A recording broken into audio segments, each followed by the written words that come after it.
Nice, ready to roll, baby. Let's do it.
Yeah, that's case by case. That's a little product demo, and as you can see, we're trying to really take a different branding image to the phone case community. We just felt like there's a bunch of phone cases out there. Co-founder and this is our Kickstarter video. Yeah, actually, more phone cases out there than cars, but when I asked high school and college kids if they can name me a single phone case brand, they can't even name one. Some more tech-savvy people or people in the industry can name some of the bigger ones like OtterBox and Mophie and things like that. But we're taking a low-tech approach to a high-tech industry, and through creative and artistic ingenuity, we provide versatile and intuitive hardware solutions. So I'm Ty Aloe, this is Crystal Masters, this is the rest of our team who's not here. The problem is that I think software and the apps were developing at a rapid pace for the phone community when hardware solutions were pretty much at a standstill. They were made to, protect the phone, number one. Then they started getting into powering the phone with extra batteries, and there's a bunch of standalone products like armbands and car mounts, but there's not really one brand with an entire product line. So that's what our solution is case by case. It's one case. As you saw, it had like scalable protection, different size bumpers, floating bumpers, ones that are made for drops. And then of course you can attach like extra batteries and all the accessories. This is our product and our product principles. So all of our products, they must be badass. And that's branded, astonishing, durable, adaptable, simple, and sexy. So as long as our products fit that, we move forward with them. And all of our accessories were made to be basically a success as a standalone product. So if we were just to have our case and a handlebar mount, we wanted that to be the single best handlebar mount on the market. We weren't just going to add things into our product line because we needed them in our product line. So everything that we make, we wanted it to be the best in that category. The secret ingredient to our innovation, phone cases, armbands, there's really nothing new about that. So we actually kind of have a patent pending on the utility function of our logo. And the logo, which is on the back, actually is our mounting system. So these provide, as you saw, kickstands, tension locks, the ferrous metal for the magnetic attachment, and then as we're moving forward, we want to move into proprietary lens mounts. But this case in particular is made for 3 different styles of phones. So we weren't able to do that here, but as I said, moving forward, I think the lens component's like a huge thing that's moving with the cameras. So our go-to-market strategy is we're actually live on Kickstarter. We've been live 1 week, and we're roughly 70% funded to our $50,000 goal. We've got some big announcements coming up. We actually won the CES Honoree Award. Can't officially publish that until November 9th, which is great for us because that's actually right in the middle of our Kickstarter campaign as well. A lot of co-branding opportunities, just making e-cigarette cartridges, e-cigarette holders, makeup compacts, things like that that can attach on the back. And then of course we think it's important to be in the retail stores because a lot of people don't want to leave the stores necessarily without having a case on there. Our ultimate goal would be to then kind of drive that back to our e-commerce platform, because if you own several accessories, you move on to your next phone. But we want you to buy from our e-commerce so we can increase our margins. And why would you go with a different brand if you already have 5 accessories or more that work with the case that you'll be buying? So customer retention should be rather low as long as we can keep our customers satisfied with a good product. Large profit margins. The competition that's out there right now, really a lot of these companies just have like a one-dimensional approach. Like they specialize in protection, they specialize in having smaller cases, they specialize in having batteries, but no one's out there really doing the full package. A little competition matrix. It just shows kind of what we're doing and how everyone else is a little more sporadic on completing the package. We're looking to get acquired by one of the big ones. What we can compare that to is Lightproof actually was acquired for $327 million on year 4. It was mainly due to their patent portfolio, and the one customer they had was iPhone users that were looking for a waterproof case, which, you know, obviously we have a much broader audience. We're going into Samsung. I mean, we want to accommodate for all phones and have the accessories really out there for all phones. So, summary, it's just an innovative phone case with an innovative logo and innovative marketing strategy. These are the awards that we've won to date, the innovation awards, and then that's case by case.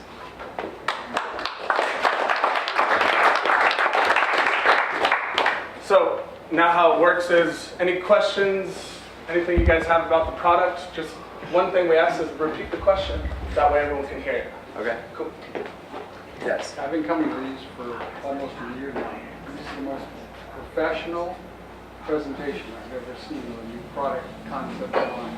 I obviously see details behind it. I look forward to seeing that, but amazing, amazing presentation, and you answered, at least initially from a gut reaction, all the type of questions that people that might fund you would ask. Congratulations, and what a presentation. To repeat what he said, that was the best presentation he ever had. Thank you. Yes. All right, yeah, so you mentioned the potential partners eventually after the Kickstarter campaign is over. Have you started a conversation with some of those potential partners that you listed? No, we haven't. Mainly being we want to, establish ourselves before we can even entertain going to L'Oreal and asking them to make a makeup compact for something that we now have, I think, like 400 backers. So they're going to look for a lot more, obviously, customers at that point. Yeah, we definitely want to tap into the specialty markets and kind of to prove that concept. The first one we're going after is like that GoPro market with the action camera. Because like, as I was demonstrating with that, the features that your phone can handle in the live stream and the FaceTime. Crystal actually jumped out of the plane and we were FaceTiming while she was skydiving. So just like things like that you couldn't do before with the, just the capabilities. We want to show that works in specialty communities, so then we can go to them with like a strong negotiation point. Yeah. Yes? So obviously the ferrous metal infinity sign mounting point has to be embedded in the polymer case. Are you guys doing that, like, so there's so many phones out there that you're gonna need to accommodate. It seems like it's gonna be like an engineering problem, or do you already have a manufacturer in China ready to go that can just pop those out? Okay, so he's asking just about, I guess, the manufacturing process. So we've, I'll let you see this here. Yeah, we've embedded that logo, and the purpose of it being, you know, the way it is so we can put it on multiple different types of phone cases. I mean, about 78% of the market is iPhones and Samsungs. Yeah, you can pass that around. There's business cards in there too. So yeah, there's about 78% of the market is iPhone and Samsungs, and we can definitely accommodate all the iPhones and Samsungs, which are also the phones that use the majority of the cases. About 93% of the cases sold are for iPhones and Samsungs. So we really want to, you know, secure our spot with like the Galaxies and the iPhones before we start moving into LGs. A lot of phones have like little fingerprint scanners like in the middle of the back and things like that. That we have the ability to kind of like tailor to some of that, but yes, I mean, ultimately those phones are going to have to change their designs. Anyone else? Another Yes. question, the founders of these companies, what's their prior track record, roughly? I'm sure it's on your information. So, you know, actually, we're a very novice group of entrepreneurs. I had one company prior to this. It was in the mobile phone community as well. I created a red box style vending machine that would vend batteries out. I'm sure you've seen them now. There've been a lot of them that's sprouted up since I started, but I got a patent portfolio and a utility patent on that system. So my thing was, you know, getting power source to people's phones when I realized, you know, that was very capital intensive, and being my first venture, it was very difficult to raise money. So I kind of transitioned into this space, and which is, you know, just the overall case, a lot lower barrier to entry, but I think like the creative ingenuity is what can really capture the market in a place that like a lot of people haven't reached. So my background, I've had one prior company. I ran that for 3 years. We had success, but ultimately scaling was the big factor to why I moved on. And then Crystal, who's the CMO, she's from sales and marketing at Hyatt. And then our bookkeeper, she has her MBA in finance, and then our CFO, he's also a financial advisor. So as far as starting a company, we're pretty new. I have a question, Brandon. On your, the first thing I saw in that video was putting it on your phone on a helmet, which the first thing that probably came into mind was, you know, break my phone, it's going to fall off. How much testing have you guys done on an actual product? Is there like a height limit it can fall from, impact resistant, all that good stuff? So yeah, we tried to kind of display the testing as best we could at the end. Like, just out on my motorcycle, we're getting up to 150 miles an hour. Is actually really solid for like a GPS and everything else. So yeah, jumping out of airplanes, throwing them in the ocean. We really pride ourselves in our testing because we like to bring them to the extreme. And but yeah, and then that case, for example, you know, the big thing is the scalable protection, because the first purpose of the phone case was to protect. And there's just different levels of protection I think people expect and need.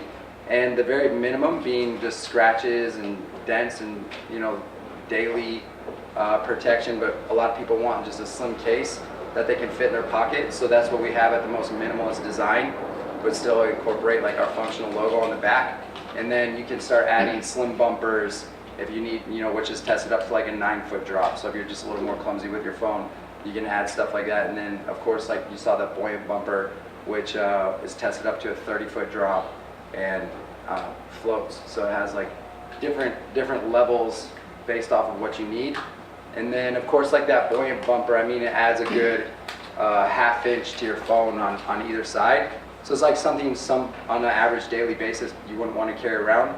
So it's just very easy to pop it in and out of there. So you're jumping on your kayak or something, just pop it in really quick. As soon as you're done, you can pop it out. You never have to take it out of the preliminary case, the preliminary system.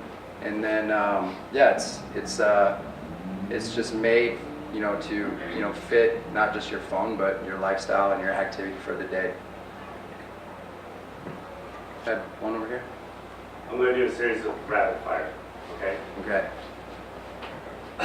First, what's your protections for liabilities when people do break their phone doing something extreme? What's your insurance? So we don't insure phones. I mean, we insure our product. So, you know, people are doing some pretty extreme stuff out there. Now, yeah, we have warranties on our product. So if now if your phone were falling out of the case or something, I mean, we would treat that case by case basis, I guess. Okay. But yeah, we don't. I mean, we don't have a policy in insuring phones. Next, if someone has wireless charging, that's supposed to be the next big thing Apple's going to come out with. How does the Ferris interact with that? So the ferrous metal, as it is in that particular case, actually does block the wireless charging. So moving forward, we're actually in the middle of designing our second version, where the ferrous material is placed towards the outside, and it actually we're having a lot of success with it not interfering with the charging. That's one of our biggest questions on Kickstarter. So, you know, it's 100% my goal to accommodate for the wireless charging. And then moving past that, we're actually creating wireless power banks, so the individual mobile power banks. So you don't even have to take the step to plug it in. It's actually, you're just going to be able to contact, you know, just put it on the back of your phone and instantly start charging. What's your evergreen strategy for other products to roll out? The evergreen? What's your strategy to go and add on to your market? So Other accessories, things, you said the lens. yeah. Are you going to have a marketplace for third-party add-ons? Yeah, so that's what we're talking about, partnering with like Open Vape and L'Oreal and a few of those companies that have, you know, some type of accessory that could easily fit with, you know, a phone case. So for example, our portfolio wall, it'd be perfect like when girls want to go out and the most minimum thing they want to carry is their phone, their credit card, and their makeup. So to have that all kind of compact in like one, you know, phone case would be ideal. Just throw a little wristlet on there, and it's basically their clutch purse now. So we have, we wanted to launch with the top selling accessories, which is why we chose the armband, the car mount, handlebar mount, things like that. And then diving into the specialty categories, we kind of introduced that with our GoPro mount, because nobody's doing that quite yet. But I mean, we have a whole line of accessories from like, I don't want to give them all out yet, but I mean, for a small example, like a video game controller, a lot of people are playing video games. So they just have it's like a Aloe Moto for iPhone. Exactly. Okay, and then the last question, softball. What's the hardest thing, other than being hardware, what's the hardest thing you guys figured out how to do? What was the hardest thing for you guys that you figured out so far? And you know, getting a Kickstarter campaign up there is quite a task. So building a customer base and building awareness before you actually launch to have a really big impact on the day of launch. I think just learning the IT, learning the social media marketing, all the back end Google Analytics and everything that comes with it was like a really big task, because we took that on, you know, personally, and Crystal did an excellent job like going through a program actually that really like teaches you how to do that. So yeah, the reach, I think, before the launch and just demonstrating what your product is and all the you know, the things that are available with it, and making that video, you know, everything that involved the Kickstarter campaign, which is good because it's all the basis you need to kind of for business anyway. So it prepared us. What was that program called? Was it like a class just for other people who might want to? So there's actually, if you're interested in crowdfunding, I mean, I guess I'm doing a little boasting for somebody else's company now, but there's a few companies out there that specialize in crowdfunding, and we did one local here. It's called Launch Boom, So they'll do anything to run your whole campaign, or they'll sell you, their program, which is like video tutorials on kind of like how to set it up, which is the route we took. So, yep. I'm really curious about the manufacturing. In case you guys have to go into mass production, what would you do? Like, do you have a strategy set up? Yeah, so we just finished getting our product quoted. So we have a few manufacturers lined up for that, but they all have their different capabilities, and it's one of those things we're hoping we end up in several different factories, because that means we're doing really well to meet the volume of orders that we would need. But I mean, there's so many opportunities. You have to weigh the shipping costs and everything. I mean, even locally, there's some competitive places out of San Bernardino and things like that, Mexico. So manufacturing, there's a lot of people competing for business right now, and you'd be surprised, like, once you really dive into it, like how many people are looking to help you out. So, but the thing with that, the most important thing is quality control. We don't want to deliver product that we say can go 150 miles an hour and then is breaking when you're doing 90. So. Just as a consumer perspective, I really appreciate all the different accessories that you have. If I'm going into a store, right, and I'm getting a phone, and then I walk over to the cases, and you said you have a base level case, how am I, as the consumer, going to know about all the additional accessories with that? I know that's kind of subject to the store where it is, but how do you plan to make that aware apart from your e-commerce? So we're working with a group right now that specializes in a lot of product placement for retail stores. So our goal is to have a really eccentric cardboard end cap that kind of displays the image as well as like the products that we have out there. And I think the main ones that we want to get in the retail stores are for the everyday users, and then kind of gear the other customers for the accessories they don't need to walk out of the store with that day to drive them towards our e-commerce platform. Right. So things we would offer in stores are like obviously the case, batteries, wallet attachments, things like that. Where then handlebar mounts and GoPro accessories and things like that, and you don't necessarily need that day. Try and drive them to our e-commerce platform. Gotcha. And maybe at a bigger store like Best Buy, where they have the retail space to sell those, because a lot of people do need them instantly. Then we would entertain that. Gotcha. And then have maybe something in your materials saying go check out our. Yeah, of course. And I think a lot of people are going to be aware. The approach we're trying to take is awareness before. We don't want you to discover our product because it's hanging on the shelf. We want to have like an image that when you get your new phone, like you want a case by case. Yeah, you're already aware of it, right? All right, so you mentioned you had the Kickstarter campaign going on, 35K out of 60K or so. When are you guys planning on doing a launch, or what's the next steps you're looking at?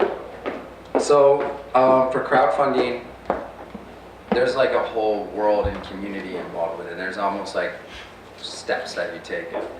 Immediately from crowdfunding, you can roll into Indiegogo on demand, which is like an e-commerce platform. You're still offering at a discount. People are still expecting delays in delivery, but it's more instantaneous. Like you don't have a goal to meet. For example, like they are purchasing the product, but they're understanding that they're not getting it within 3 days. So Indiegogo on demand is something. Then is another crowdfunding platform that kind of transitions you to your actual e-commerce, so you can continue with the sales, continue with your momentum, which would be obviously the same route we'd be looking to take. So we're not just having a dry period where we're not collecting for sales. What kind of material are you going to use, like price and stability-wise? Materials for the case?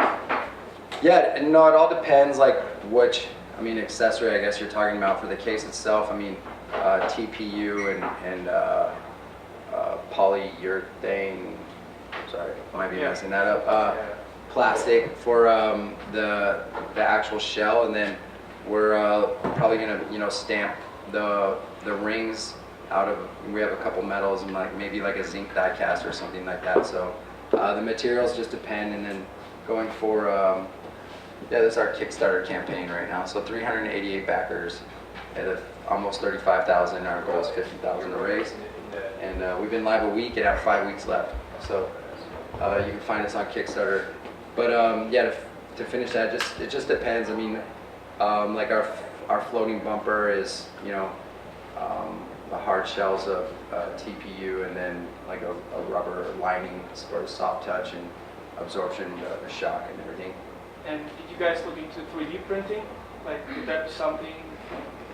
Well, so everything we have is actually 3D printed right now. But moving past like volume, it's just, that's not really, this is not the way you do plastics. It's just injection molding is by far much cheaper, so, and more durable. Time for one more question. Right here. Have you guys thought of making like badass virtual reality kind of? Yeah, of course. Like again, like I just had, I mean, I wanted to launch with 100 accessories, but to like organize a campaign and really dial that in is very difficult. So to introduce all those things, like kind of develop the branding edge and the image and everything, and build a customer base, and then start reaching out into the select, like, you know, fields where there's like more specialty things like the virtual reality, which is obviously, I think, supposed to be one of the leading industries this year, that and AI. So even just like adding like small sensors. I know it's like supposed to be low tech, but like sensors are actually everything now with the Internet of Things too. Yeah, we've got a lot of different like things like tracking devices. People are trying to, you know, have us put tracking devices on our accessories and all different things like that. But anything I learned from my last company was like start simple. So we're starting with the top selling accessories, really trying to make people understand like just the concept, and then moving forward from there. So can I take one more? He was waiting to ask. Yeah, go ahead. Questions that Go for it. they want. Oh, well, I was gonna. So I ride my bike every night or every evening, and ride around when it's getting dark early, and so I try to deal with my phone and my light. You know, I often forget my light because I forget it's getting dark early. So I'd want to like pull my phone off the handlebar and stick a light on there. So are you trying to get into the mounting hardware business where you could actually accommodate a flashlight on my handlebar? So yeah, we're actually, it's funny because I'm actually trying to kind of like display this in like a really industrial type of view. I want to create an attachment that works the same for a grill on the back of my truck. But to lighten that back to the handlebar mount and the lights, I mean, if people have great ideas to, you know, utilize that type of accessory for the mount, but I mean, even in this case, which is funny because we talked about this yesterday, adding something to the video, that's something I do a lot, is like, I'll take my bike out, next thing you know, I'm riding home in the dark, and it's like, lights really on a bike are so you can be seen, right? It's like, it's not really so you can, you know, see that far, much farther ahead. But I mean, even something as easy as turning your flashlight, you know, app on, then you have a light right there, so you don't even really have to have an extra accessory. You can use your phone for that. So that's what I was talking about. There's a lot of untapped potential that your phone can provide. That's just the hardware that's out there just doesn't allow you to use it in other capacities. So that's what we're trying to do, is just like get people thinking outside the box, and yeah, being able to use their phone for a lot more than just, you know, what it is right now. Perfect, awesome. If you guys have any more questions, talk to them offline. One quick thing we like to ask is, what can the community do for you as of right now? Yeah, I think you know, we just want to establish ourselves as like a really outdoor, just like the whole San Diego feel that has, you know, the entrepreneur, the startup, the go-getter community. So just really getting our name out there, supporting us on Kickstarter or anything like that as like community would definitely help us out. And then yeah, any connections, people that have you know, people in product placement, things like that, just like understand the industry. So mentorship and things like that is everything that we're welcoming as a company. Awesome, big round of applause.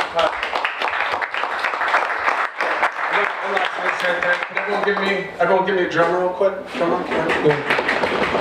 There's your official 1 million cups mug. So like you guys saw it up there, get on Kickstarter, check them out. If you love the idea, which you should, you know, support them, share it. If you can do that, share it on Facebook, Instagram, Twitter, LinkedIn, do all those different things. And yeah, and then talk to them offline and we're good to go. Awesome. And then also, yeah, one more round of applause. So as you see us all working out the kinks for different things, if you guys want to be an organizer or help out, maybe you want to get up here, talk, practice your public speaking, all these different things. Talk to me, Caroline, one of the other organizers. Tell your friends, bring your coworkers. We are here every Wednesday morning from 9 a.m. to 10 a.m. and always later, so connect. If you haven't met the person next to you, please introduce yourself, high five, hugs, whatever you guys want to do. This is all about connecting, and please go to case by case and spread as much as you can. I'm Drew. I'll see you guys next week. Thanks, bye.